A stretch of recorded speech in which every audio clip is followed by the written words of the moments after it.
The White House has said Joe Biden is unwilling to take a standalone Israel bill and a standalone Ukraine bill. Is this the White House saying, I know I can't get the American people to get behind this, and I don't think the American people are wanting to get their tens of billions to go to Ukraine.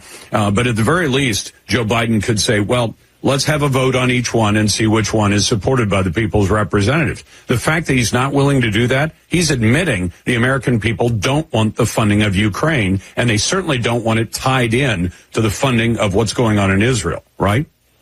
You and I have long discussed the need for single subject bills. However you feel about Ukraine or the border or Israel, those questions do deserve their own dignity and their own vote. But I am going to push back a little at you, Lars, and suggest it's actually something different. In fact, I think it's actually the opposite of what you said. I think the real reason Joe Biden wants to sign one bill with Israel and Ukraine together is so that progressive Democrats won't hold him accountable for signing the Israel provision. Oh, I see. Ukraine it protects him. That's the poison pill. I actually think that Joe Biden believes if he signs an Israel-only bill that he will lose Michigan.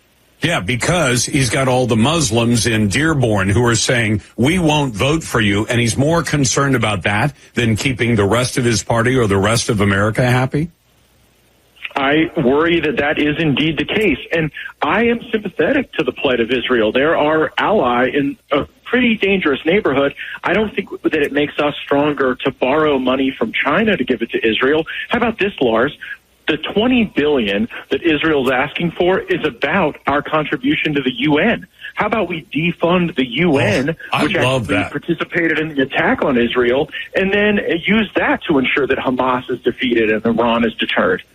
Well, how about, I would go for that one in a heartbeat, Congressman Gaetz. I'd also go for the idea of saying, let's reimpose the sanctions on Iran. Joe Biden, correct me if I'm wrong, is the guy who's paid for the drones and the missiles that just got dropped in the direction of Israel, most of them intercepted, right? Isn't that the disappointing pattern that we see over and over again, where the United States taxpayer somehow ends up funding all sides of every war in the Middle East? And in this case, indeed, Joe Biden has really unlocked the economic potential of Iran to do grave damage around the world because he was so interested in fiddling. You know, he wanted to harm Russia so much that he was willing to create great economic opportunity for Iran and for Venezuela. So, you know, I think that Joe Biden's priorities are clear. The question is, what will House Republicans fight for? And let me propose something.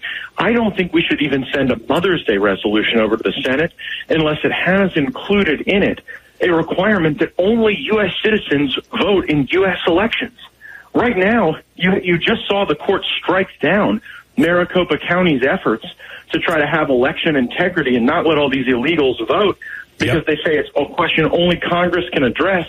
I think we should attach to every single bill a requirement that only U.S. citizens vote in U.S. elections. I'm for that, and Congressman, correct me if I'm wrong, but I use a crayon and construction paper to connect these dots. But Congress gives money to the UN gives money to NGOs. The NGOs use the money to now print up flyers that are telling every illegal or many illegals coming across the border, here's some cash from the friendly NGO that they got from the UN, that they got from Congress. Oh, and by the way, specifically, vote for Joe Biden when you get to America. And they're printing these up and handing them out to illegals as they're coming into our country illegally. Yeah, the UN is involved in the invasion of America, and they were involved in the attack on Israel. And so why, we would continue to fund them is really beyond me. But there's a fear that captures congressional Republicans at times, the fear that if we do anything to demand leverage, that if Kyiv falls or if there's a bad outcome in the Middle East, we'll just be blamed for everything. And the fear of blame drives people to suboptimal legislative choices.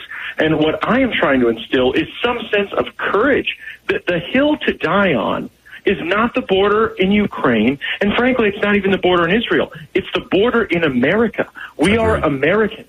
And it's not like we don't know how to do this, Lars. It's just returning to the Trump policies. Remain in Mexico, detain or remove, safe third country, and we don't parole millions of people into the country wherever they want to go at U.S. taxpayer expense.